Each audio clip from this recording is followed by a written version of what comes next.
સુરત મનપામાં આમ આદમી પાર્ટીના મેન્ડેટ પર પ્રજાના પ્રચંડ બહુમતે ચૂંટાયા બાદ અંગત સ્વાર્થ અને લોભ લાલચથી પ્રજાદ્રોહ કરનારા નગરસેવકોની ન્યાયિક રાહે સૈદ્ધાંતિક રીતે ગેરલાયક ઠરાવવાની અરજી કરાઈ છે. જેમ કે ગાંધીનગર ખાતે પંચાયત ગ્રામ્ય ગૃહ નિર્માણ અને ગ્રામ્ય વિકાસ વિભાગ દ્વારા અરજદાર તથા તમામ પસંદ કરનારા સભ્યો સહિત સુરતના મેયર, સુરત મનપા કમિશનર તથા સુરત કલેક્ટરને જાણ કરીને જરૂરી સ્પષ્ટતા કરવા તમામ અસલ રેકોર્ડ સાથે આગામી તારીખ 16/1/2024ના રોજ ઉપસ્થિત રહેવા નોટિસ બજાવી છે.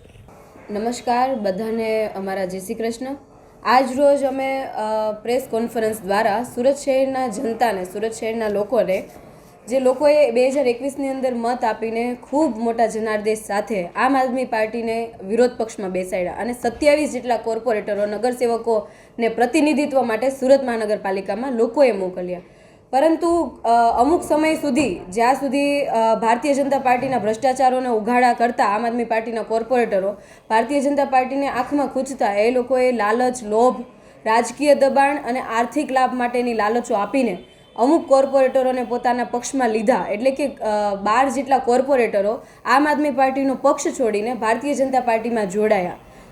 બાદ લોકોના જે મત, લોકોએ આશીર્વાદ રૂપી જે વિશ્વાસ મૂક્યો, મત આપ્યા, એનો જનાદેશને જે અસ્વીકાર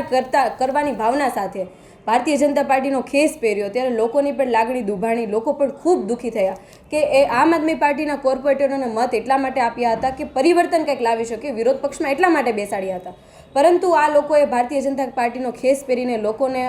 લોકોના મતનો સોદો કર્યો. એટલે આમ આદમી પાર્ટીએ ન્યાયિક લડાઈના ભાગરૂપે એક અરજી કરી નામોદિષ્ટ અધિકારી કચેરી ખાતે કે ભાઈ જે પક્ષાંતર ધારા જે લાગુ છે, જે કલમ હેઠળ પક્ષાંતર ધારા કલમ 1986ની કલમ 3 હેઠળ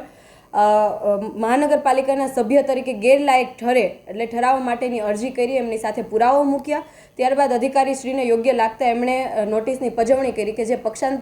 પક્ષપલટો કર્યો છે તમામ કોર્પોરેટરોને નોટિસની પજવણી કરી, મેયરશ્રી અને કમિશનરશ્રીને પણ ત્યાં હાજર રહેવા માટેની નોટિસની પજવણી કરી. સાથે સાથે અરજદાર એટલે કે સુરત મહાનગરપાલિકાના વિરોધ પક્ષ નેતા એટલે કે હું પાયલ સાકરિયા અને સુરત મહાનગરપાલિકાના દંડકશ્રી એવા રત્નાબેન હિરપરાને પણ ત્યાં હાજર રહેવા માટેની નોટિસની પજવણી કરી છે. આ સાથે અમે લોકો સુધી માહિતી પહોંચાડવા માંગીએ છીએ કે લોકોએ જે મત આપ્યા છે, અમને લડવા માટે મત આપ્યા છે, હંમેશા એમની સાથે ન્યાય થાય એમના માટે જે મત આપ્યા છે, એના ભાગરૂપે અમે ન્યાયિક લડાઈ પણ લડી રહ્યા છીએ અને લોકોની જે બદદુઆ છે એ થકી આ તમામ લોકો સસ્પેન્ડ થશે એવી આશા પણ રાખીએ છીએ. જય હિન્દ, જય ભારત.